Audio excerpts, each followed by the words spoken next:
Welcome back to Sound a Story. Today's episode is dedicated entirely to the bow, the source of all sound. We explore how resonance begins, how tone transfers between strings, and how subtle adjustment of speed, contact, and weight change everything about your sound. This is not about louder playing, it's about learning to make the violin resonate freely from the very first contact to the end of every phrase. We will examine the physical parameters that create resonance: bow placement and initiation, proportional control of speed and weight, transitions between bow directions, string-specific resistance, and tone projection without pressure. The goal is to achieve efficiency and clarity in sound production, not increase force. So the first initiation is the tone. Before initiating motion, establish contact, the balance between the bow hair and the string tension. The weight should come from the arm, transmitted through relaxed fingers without additional downward pressure. So let me demonstrate this for you. Start the stroke from this balance contact using controlled bow acceleration and avoid initiation sound by pushing. Instead, allow the string to release vibration immediately.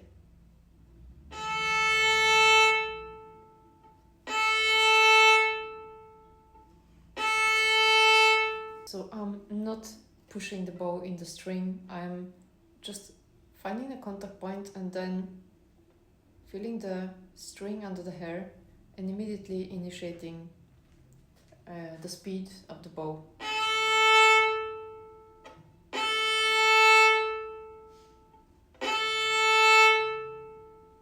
If I would press the bow, it will sound like this.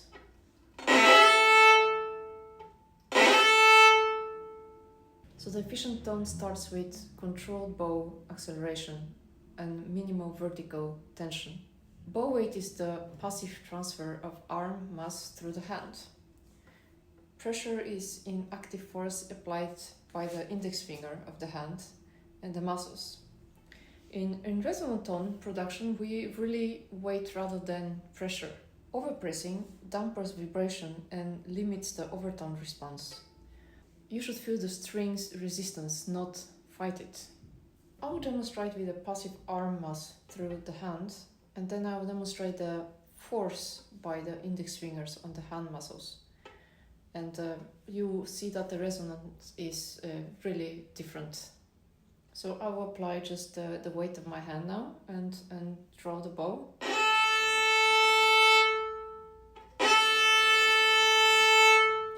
And then I will press with my index finger.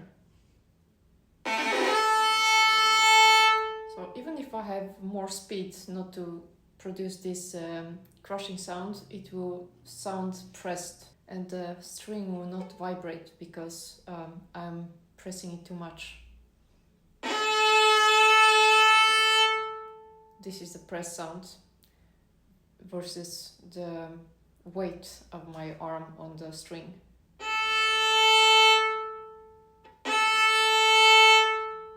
I'm still allowing the string to resonance and vibrate. Let the string vibrate under the bow rather than being constrained by it. Resonance must remain consistent from frog to tip. This is achieved by adjusting bow speed and weight proportionally to the bow's mechanical leverage. If you're on the frog, use less speed and more vertical arm weight. In the middle, more neutral balance. And on the tip, increase the speed to reduce vertical load.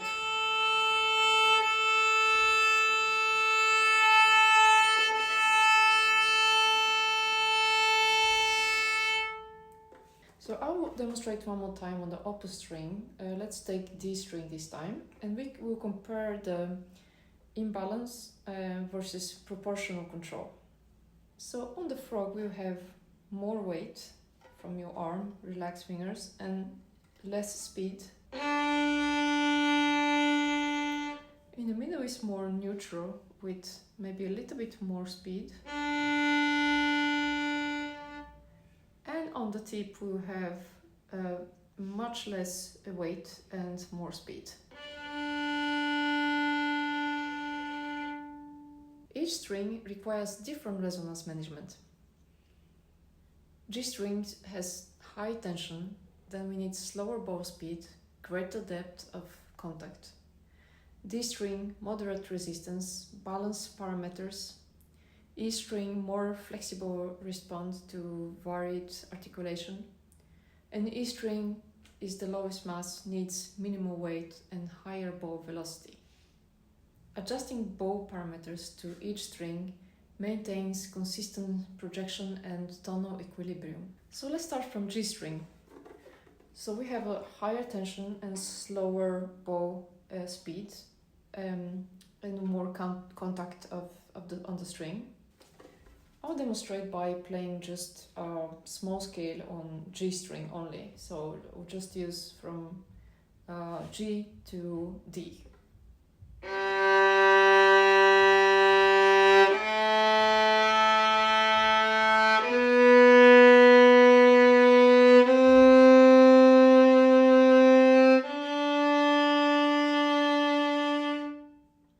So did you notice that I'm using a little bit more of the bow weight, and I'm also playing, my contact point is around, I would say in the middle, or maybe a little bit more to the fingerboard.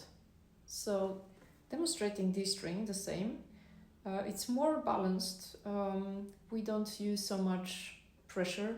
Maybe I will be in the middle of the contact point, the middle between bridge and fingerboard, and it will sound like this.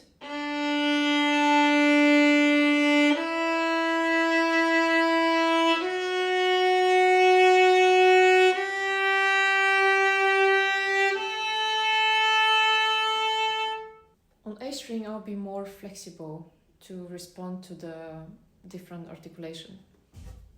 And I will find a place that is a little bit closer to the bridge now, because the string is vibrating much faster and it's easier to produce better sound if you're closer to the bridge.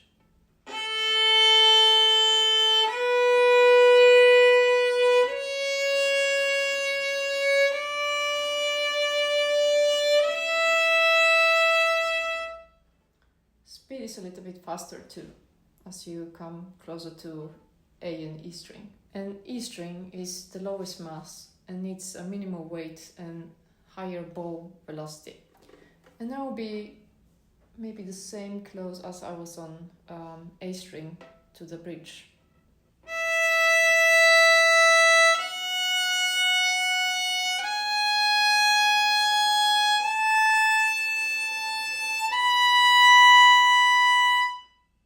Let me know what you think about this in the comments. Do you have a different idea? How does your violin sound? It's also very different from violin to violin. Let's talk about what makes your sound carry in the room. A strong carrying tone doesn't come from playing louder. It comes from letting the string vibrate freely. When the sound is resonant, it feels open and alive, and it naturally fills the space. If you press too hard, the tone may seem powerful under the ear, but actually it closes and fades quickly. Try to balance the bow speed and weight so the string can vibrate fully. That's how you create a warm, focused tone that reaches the listener. So let me demonstrate you on something on D and G string, and I will press the bow to demonstrate how it sounds under pressure.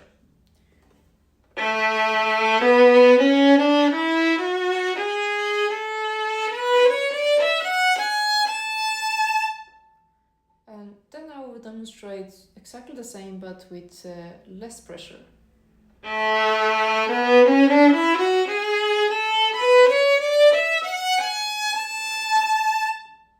So I used less pressure and more bow speed. I also include the variables for each string. If you remember in the beginning of the video, we talked about how you have to change the contact point for each string, the speed and the pressure. So try to play a piece of music that you like, that you usually play very loud. You want the sound to be powerful. Play this piece slowly with more pressure, and then try to release the pressure of your arm, light fingers, and use more speed to see the difference. Let's talk about smooth bow changes. The goal is to keep the sound connected without any bump or break when you change direction. As you reach the end of the bow, slightly slow down and stay in contact with the string. Avoid pressing or gripping. Let the fingers, especially the thumb and the index, stay flexible and guide the change. There is a difference in the change of the bow down on the bow and up at the tip. So if we start down, and I will slow down a little bit. And that bow change is quite easy, I think. And there is no any problem to just reverse the bow almost at the same speed and then continue down. But what I found difficult is to change actually when you're on the frog. So it's very easy to get a bump here because we are changing the position of the fingers and of the wrist, and everything is becoming much heavier here on the frog. So what you have to do is to really move your elbow up and smoothly bend your fingers when you change at the same time. So let's try again. Take from up. And I'm pushing here with my elbow. And then in the moment, just a second before I'm changing the bow, I'm bending my fingers. So one more time.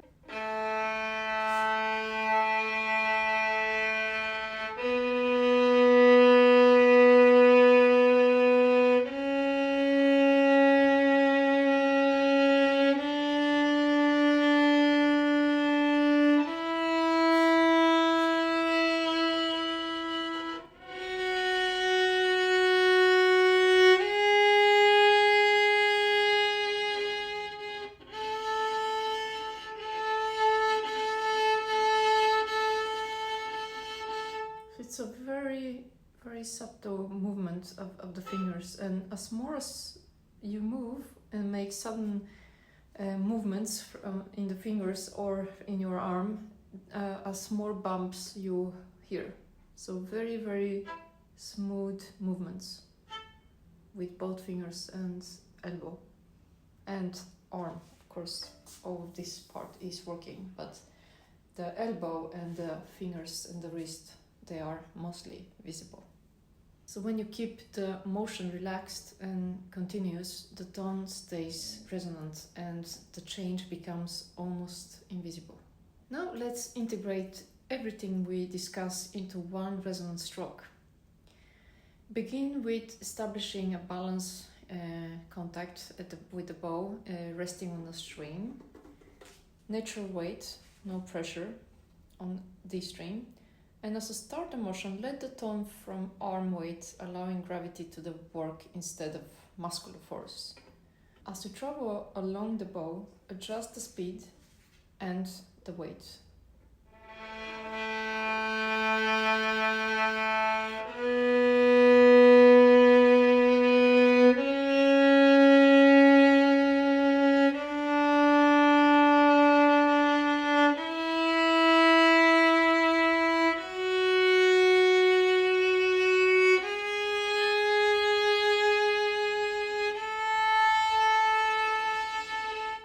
The frog naturally carries more weight.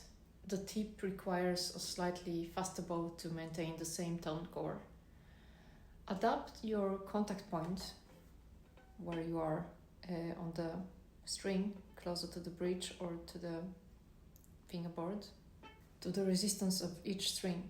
so slower and deeper on G string, and faster and lighter on E string. Maintain consistent resonance through the entire stroke so that projection comes from vibration, not effort. And finally, focus on direction changes.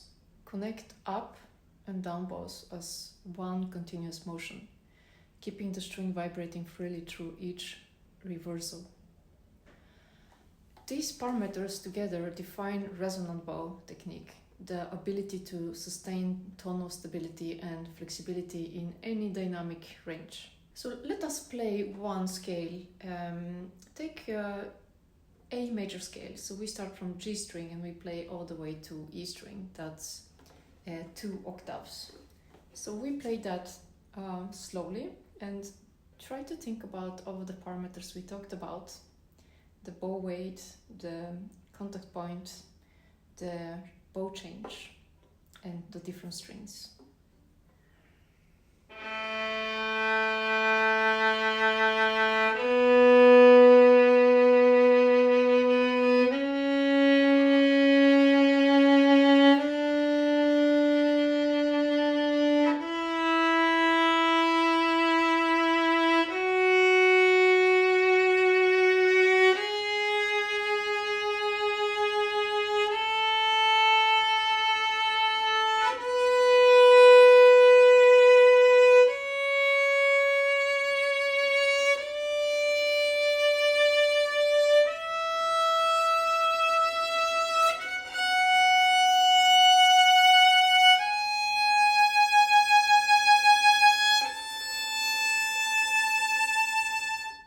And you can also play back to G string.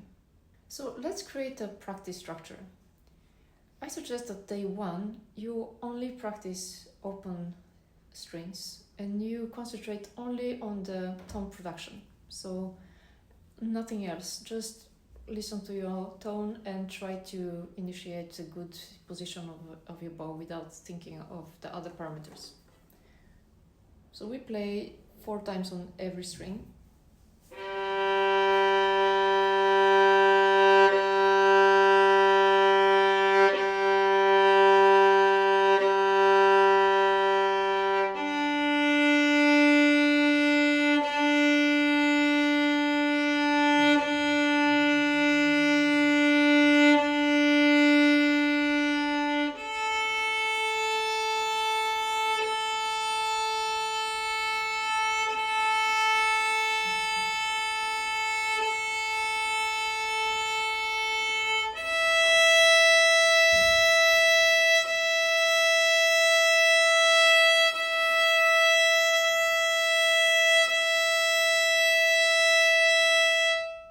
So on day 2, you can start practicing the weight versus pressure. And I will play just shortly on each string and repeat what we said before. So on G string is a little bit more bow pressure.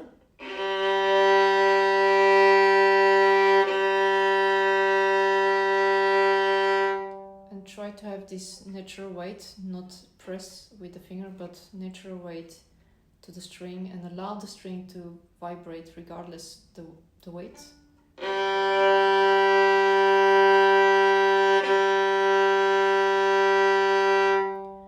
A very good exercise is to listen to the ringing tones. So every string have this ringing tone. After you finish playing, you may hear these overtones. It's continuing to sound, that's the overtones. And then we have the D string. A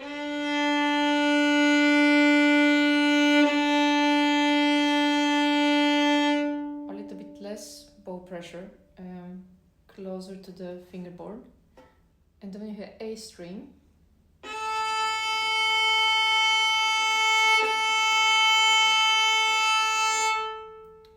Here I have a little bit less bow pressure and even closer to the string. And then E string.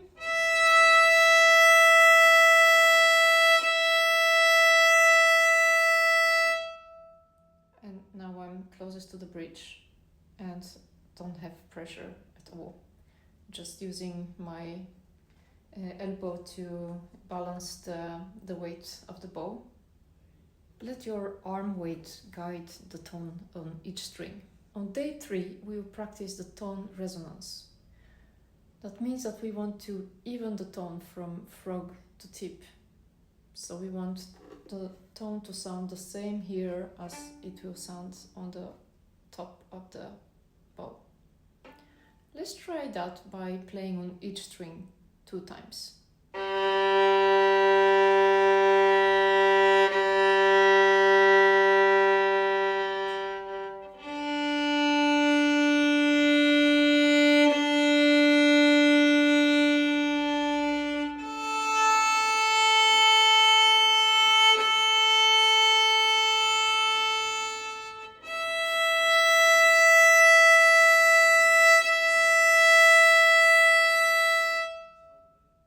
I hope I created the echo sound from the frog to the top of the bow. You will also notice that every string requires a different pressure. So on the 4th day, adapt bow contact to each string's resonance. I'm going to demonstrate G, D, A and E with adapted bow speed and placement. So learn the resistance of each string. G requires slower bow and deeper contact.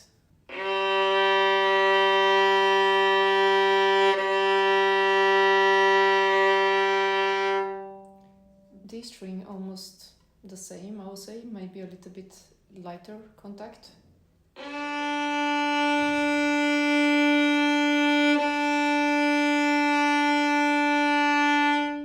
And A responds to a faster bow and a lighter pressure.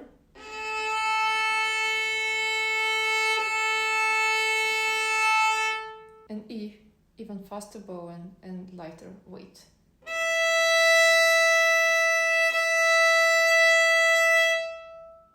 And day number 5, we'll test the projection and the resonance. And we're going to play on each string and test the force of the bow and listen to how it resonates. So we also capture the room response.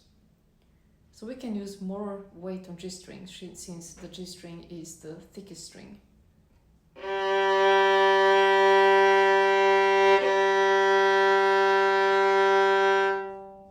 Less on D.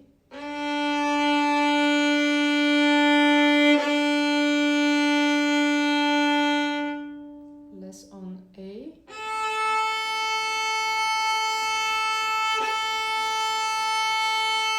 And even less on E.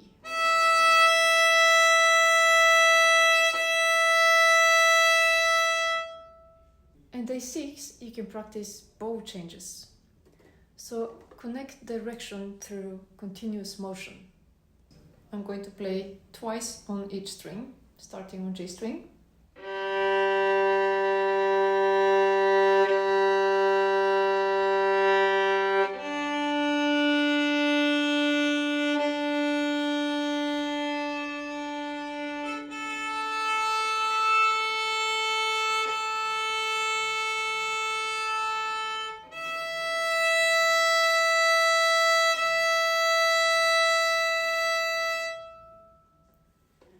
You're going to notice that the bow change is a little bit different on each string because your arm is a little bit higher here, your bow arm, and the elbow is higher, and on this string it's a little bit lower, on A is here, on E is the lowest.